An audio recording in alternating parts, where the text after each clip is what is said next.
Dhaka Notre Dame কলেজে হয়ে গেল 3 দিনের সায়েন্স ফেস্টিভ্যাল। 9 ক্যাটাগরিতে ভাগ হয়ে অংশ নেয় বিভিন্ন স্কুল কলেজের শতাধিক শিক্ষার্থী। আয়োজনের মিডিয়া পার্টনার চ্যানেল 24।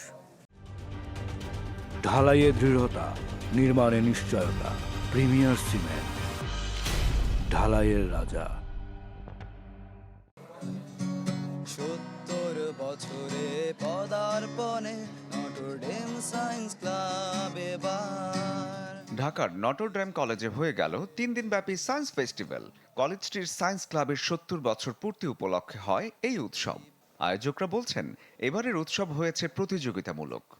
বিশ্বের সাথে তাল মিলিয়ে আমরাও চাচ্ছি যতটুকু পারা যায় আমাদের শিক্ষার্থীদের তাদেরকে কিছু দেবার জন্য। তো সেই চেষ্টাটা আমাদের সবসময় আছে।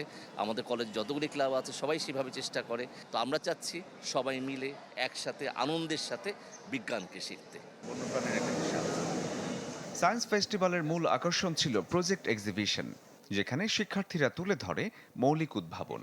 এছাড়াও ছিল কুইজ ও রোবো সকার প্রতিযোগিতা। জি, আমরা প্রত্যেক বছরের মতো এবারও শিক্ষার্থীদের থেকে একটি ভালো সাড়া পেয়েছি।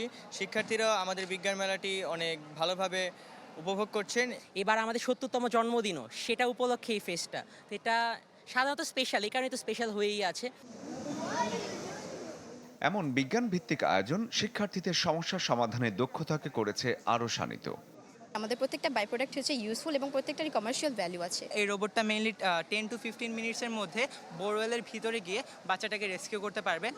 পাতার অংশ, এরপর সালেক সংশ্লেষণ, পত্ররন্ধ্র, আমরা কিভাবে খালি চোখে কি পাতা দেখতে পাই, এইসব নিয়ে আমরা বানিয়েছি। ফেস্টিভ্যালের শেষ দিনে বিজয়ীদের হাতে তুলে দেওয়া হয় সার্টিফিকেট, ক্রেস্ট ও প্রাইজ মানি। শরীফুল হক, চ্যানেল 24, ঢাকা।